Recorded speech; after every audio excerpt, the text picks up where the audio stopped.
Oh, he's got his mouth.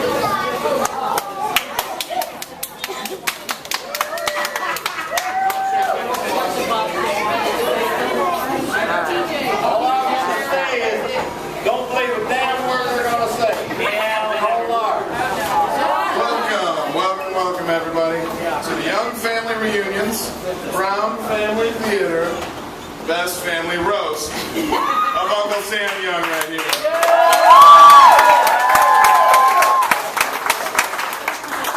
I'm really glad to see everybody here tonight.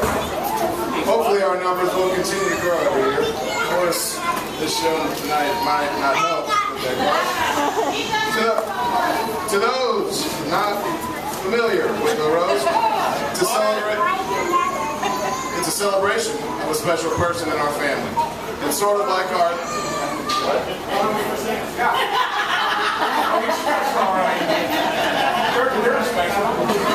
It's kind of like the This Is Your Life shows we used to put on, except instead of honoring them with heartfelt stories, we completely berate and insult them. Of course, everybody is a target. All these people that have joined me up here on the stage are a target, as well as maybe a few of you out there in the crowd. I'm not entirely sure what any of these people are going to say. I'm sure I'll walk out with my tail between my legs, red-faced. Hopefully, nobody takes any of it personally, and we have a really good time, because we're all here to have a good time. And we only roast the ones we love. Except Katie. Nobody loves Katie.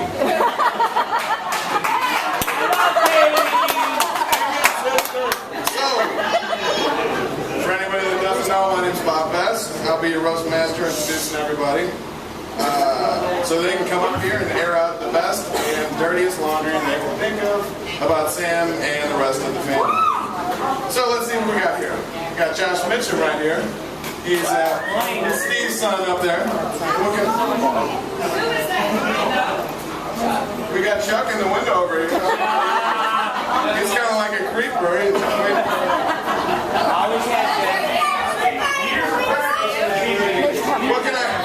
What can I say about Josh? Josh has a wonderful family, beautiful children. He's wealthy, he's successful. He's even got a face like a saint. Sorry.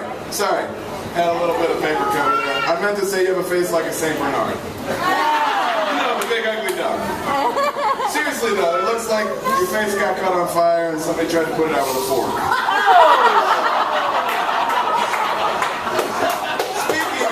Speaking of Mitchum, Steve's up here. Little known fact, Steve didn't get into his business for the money, but just for the fact that he could spend 6 months away from his family.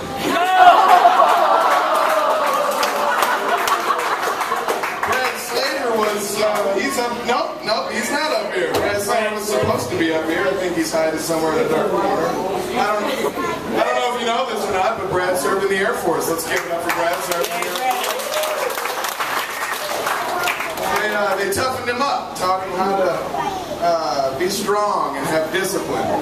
Now he doesn't know the meaning of the word fear. Of course, he doesn't really know the meaning of any other words either. All I'm saying is that for every good gene pool, clearly there's a shallow end. Next, Alan was supposed to be on stage. He is also not. Thanks for that. Everybody always gives you trouble about your laugh, Alan. How loud and obnoxious it is, how stupid it sounds, and how stupid it makes you look. Hey, let's give it up for this year's first loser at Cake Wars, or Cupcake Wars. Jody, second place. First loser. Jody, she's Sam's daughter. The first thing you notice about Jody's her accent. But has anybody ever seen Jody in England? I've never seen her. I know she's from Wisconsin, but I thought they talk like Canadians, a lot of A's and a boots.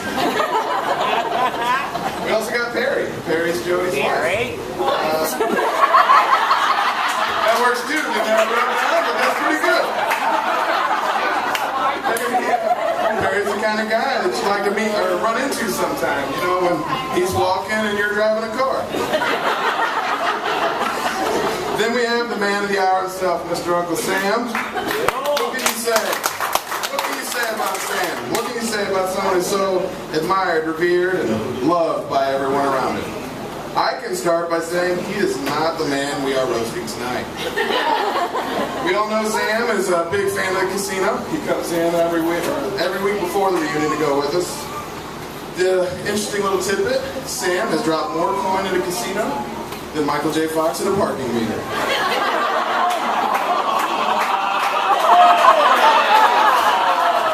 Really? Is it too soon for Michael J. Fox, really? Sam's a really great guy, though. He's got a really big heart. And he's also got the stomach to go with it.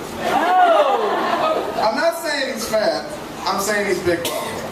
But those big bones, they're definitely fat. And the description of Sam would not be complete if we didn't talk about his love affair with wine. He actually has a little bit of a balanced diet going, a glass in each hand. Funny little joke, my Uncle Sam walked into a bar one morning, stayed there until it closed that night. To be honest, Sam, this isn't really a roast, it's an intervention.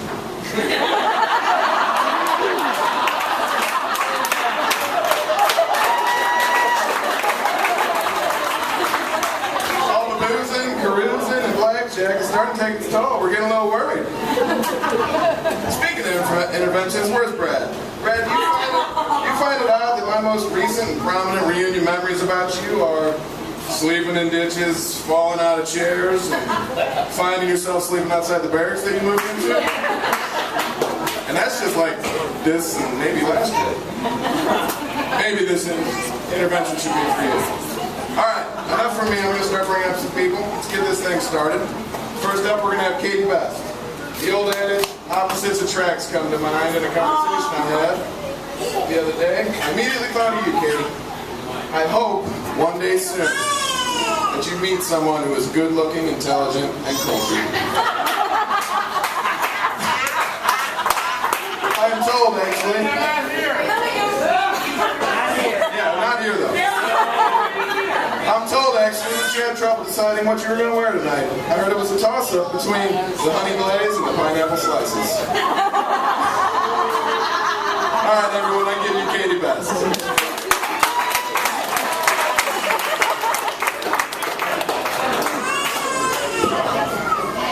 Thanks, Bob. The guy that truly defines the meaning of underbelly.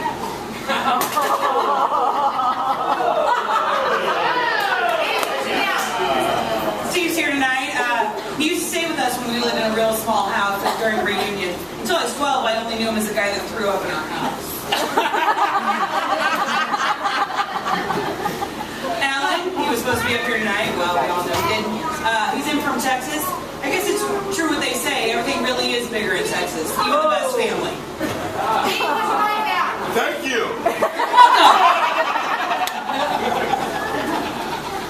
We got married this year. After she said yes, I heard a sigh of relief from Donna, and then a quiet murmur from Daryl that said, "Thank God he's not gay."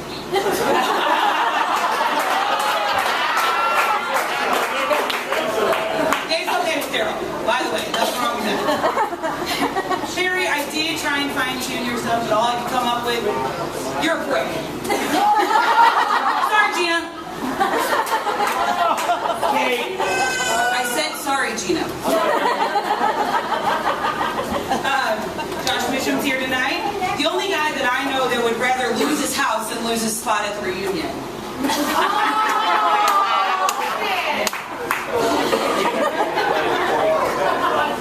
Billy's about to have a baby. Well, Tracy's about to have a baby. We'll know if it's Billy's if it comes out false.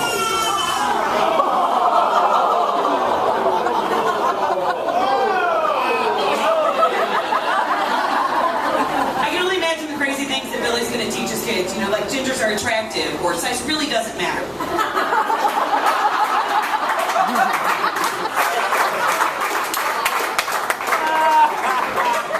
Speaking of child abuse, can somebody call CPS on Brad Slater? Ava's having a lot of concussions, is starting to walk sideways and bite the cat. And that didn't work out. And now to our guest of honor, Sam. He's the only guy I know that looks at a box of wine and says, "Yuck." Or looks at a glass of wine and says, "You know what that means? Whiskey."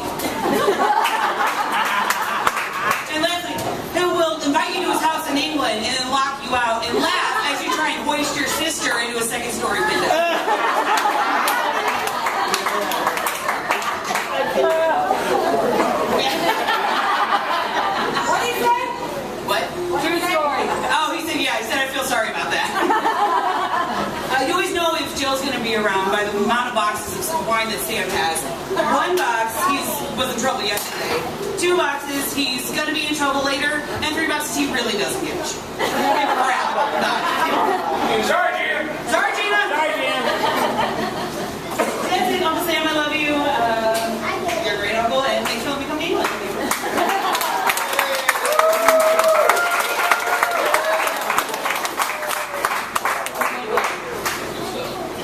Okay, thank you, Katie. Next up, our very own Simon Cowell, Jody, right here. Jody is Sam's daughter. You wouldn't realize it though, because thank the heavens, she didn't get Sam's looks. Hello, Jody. Thank you, Bob. Is this on? No. Like this? Yeah. I thought I was here for pork roast. I didn't know it was Work in the microphone. I have to think back to when I was young. No pun intended. But anyway, when we took those vacations across states and... What? Okay. Anyway, you older folks out there can really relate to this when you drive across the country and you're in your Chevy and you're trying to save gas, mileage, and you have all the windows rolled down and cigarette butts are flying in the back and he's flicking his ass out the window and he says, "Find that butt!" And I'm thinking he's talking about Lee. He's the best thing. I didn't find it. It was wedged in the seat, melts the vinyl. Anyway, and I think there is a God, because every time we would fill up with gas, he's like, "You better go now, or else you can't go for another 500 miles. If you don't go to the toilet now, you're done. You have to wait 500 miles before we go stop again." He never stopped, no matter how long the trip was. You have your destination, that's where you head. You don't stop in between, right? Yeah. But now, I have control, because when I drive, I don't stop either, and he cannot hold it like he does. No? So I was like, "No, you wait for another 500 miles. Damn bugs. Anyway. So don't you love nature, Dad, despite what it did to you? I used to think my dad was tall, but he's so short, his hair smells like feet.